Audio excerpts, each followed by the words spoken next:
Americans, what do Europeans have every day that you see as a luxury? 2+ weeks long vacations. I've had to reach to our contact at HQ in Europe for support and have legit been told to ask someone else because he was going to Switzerland skiing for 3 weeks on holiday. Brother, I am getting nervous about taking more than 3 days off in a row because I don't want to come back to 500+ emails. Being able to walk around town with a beer is awesome. Public transportation in non-huge cities is also awesome. Bathroom stalls that actually go to the floor. You don't need to know what shoes the guy taking a hit next to me has on. Guaranteed 4+ weeks of vacation. And the fact that they are encouraged to take the vacation instead of being made to feel that it's a burden to the employer that you go on vacation. Affordable universities. Our daughter is going to university in Scotland.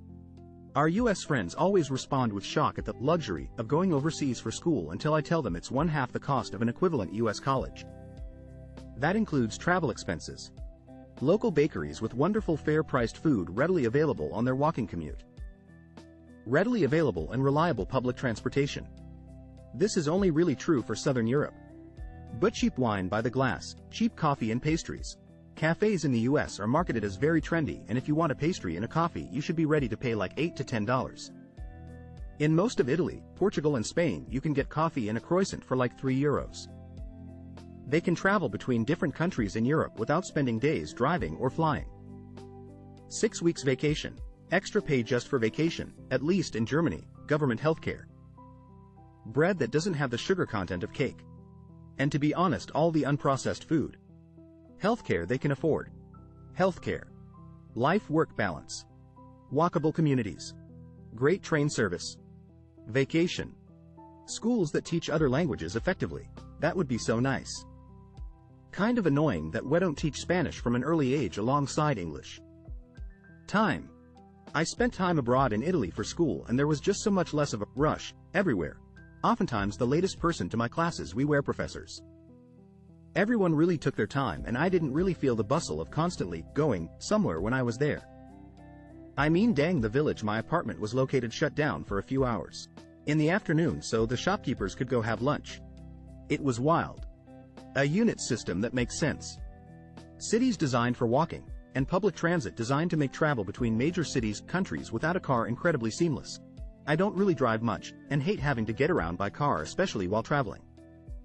Being able to walk, bike to most important destinations is great, being able to travel by train to another city or country without spending the entire ride thinking I should have just rented a car and driven or dealt with the huge delays of airport security instead is even better. I spent a month in Switzerland for work a few years ago, and it's more than that though. The roads are designed to make biking as seamless and unobtrusive as possible in a way that would never even really be explored here. I'd never consider biking in the city while I was in Boston, because I don't want Toby in the middle of traffic weaving between cars and pedestrians, and I think most people feel the same, and that's why bike lanes are fairly underutilized. But it was very different over there in a way that is hard to express unless you have experienced walking around, biking around an American suburb, even a city, versus a European one. Lots of people I've talked to put it up to people just bike more in Europe, but no, they don't understand. People bike and walk more in Europe because their cities are just built differently in ways that are hard to express. €1 espressos. Germany gets 4 weeks vacation starting out.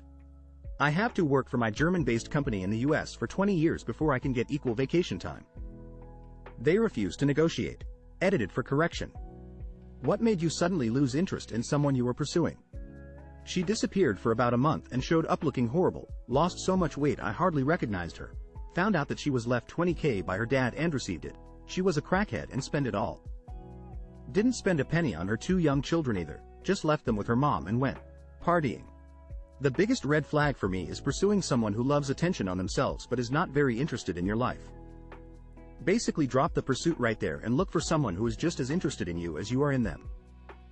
Yelled at someone at a party for a miscommunication that was no one's fault. I get it. It was frustrating, but she just yelled at this woman for no reason. They started flirting with my best friend. I was into this girl in my friend group in the first couple months of uni. One late night, we were all in the common room in a friend's accommodation around 1 a.m. We were playing a game of truths when SHE got asked to rate all the guys in the friend group by attractiveness. Our group was 11 in size with 6 guys and 5 girls. She started off most attractive and went down the list. It hurt as he named every other guy there, and with every pause she took, I was hoping I would just be the next guy named and not the last. Except I was the last guy she named. Not only that though, shortly afterwards, the other two girls of the group present that night were asked to do the same, and I also ended up on the bottom of their lists too. Pretty awful that night and after. The other two girls' verdicts didn't help, but hearing I'm the ugliest in the group from the girl I liked really hurt a ton, and naturally I stopped trying after that. One night stand developed into dating. Potentially serious, then I find out she's married. Then she tells me she's preggo and that her husband had a vasectomy several years earlier. Then she kinda disappears. Date like 2 or 3, she had to use the bathroom. Whatever, no biggie, it happens. Even stinking the bathroom up wouldn't have bugged me. Not flushing a substantially sized hit, and apparently not wiping, however, was a deal breaker. Met girl through Tinder. Seen each other 3 to 4 times. Everything was good. Didn't suspect anything bad. She stayed the night. Great night. Wake up in the morning, empty bed. Purse and most of her clothes are still here. Get up, walk to bathroom to pee. Come back into room. She is slumped over on the floor. A belt around and needle on floor in front of her. WTF. I gather up.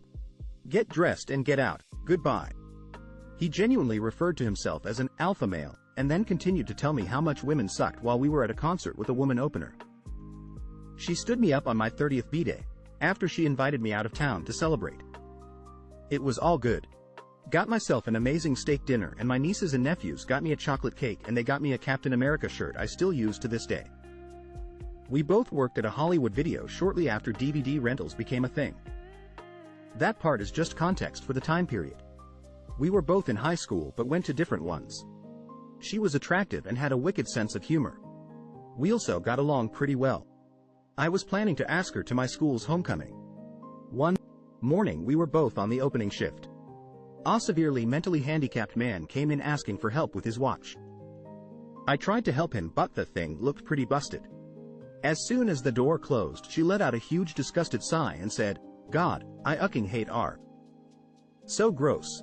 And the shuddered like someone had splashed her with something. My opinion of her dropped like a lead balloon. We met online and would talk for hours on a daily basis. After 2 years he needed a place to stay, so I said he could come stay with me. It soon became clear when he arrived why I only ever saw headshots. He was morbidly obese, like 28 stone, and disabled as a result. However, by that time, there were a lot of feelings involved, and I love people for who they are, not what they look like. So we made a go of it for 2 years. In that time, I was working full-time on the phones for a charity. When I came home, he wouldn't let me have a moment's peace and quiet, which is what I needed after a stressful day at work.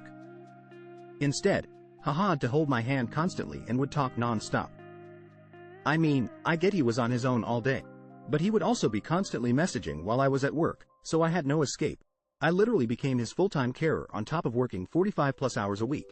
I tried desperately to help him lose weight, but there was always an excuse. What pushed me over the edge was when we discussed that I wanted kids. However, he felt that my lifestyle was not healthy enough to possibly raise children. I was an average and totally acceptable weight. In that moment, it became clear that he would never change. He had the nerve to criticize me when had done nothing to improve himself, which filled me with rage. I told him it was over and he had 2 weeks to leave. He then told me he wanted to propose and that we should have kids right away. Noped right out of that relationship in an instant once he said that. I found out he had been divorced 5 times by the age of 45. I realized he was using me for favors. He was always needy, but never there when I desperately needed him.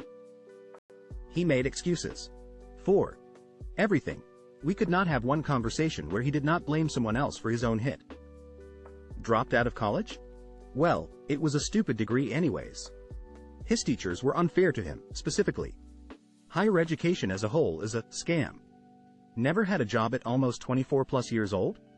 Well, it's his mom for not getting him used to working at a young age. Can't pay for his half of the date? His bummy friends must have ripped him off. We're playing video games and he dies? It's my fault. Teammates' faults.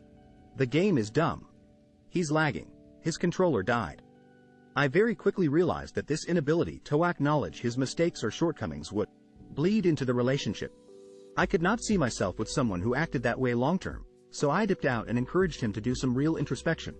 His response, of course, was that I clearly didn't like him that much and didn't try enough. Yeah.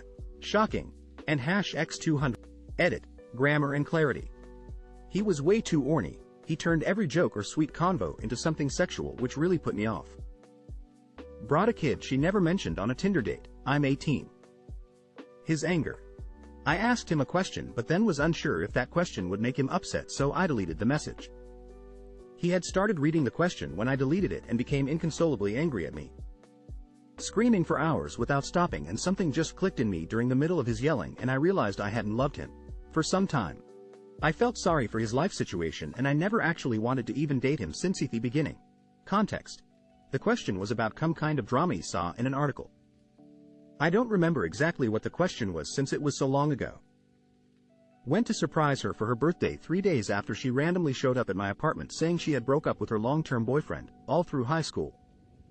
We kissed at my place. When I got to her dorm room to surprise her, the ex-boyfriend was in her bed, under the covers, and appeared to be naked, at least from the shoulders up. Pretty much just dropped the present I had gotten her and turned around walking away. I went to go visit a friend I knew was at the same college. I had driven an hour.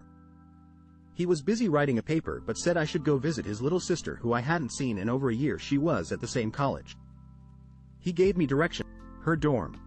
27 years later, my friend's little sister and I have 4 kids and been married over 23 years.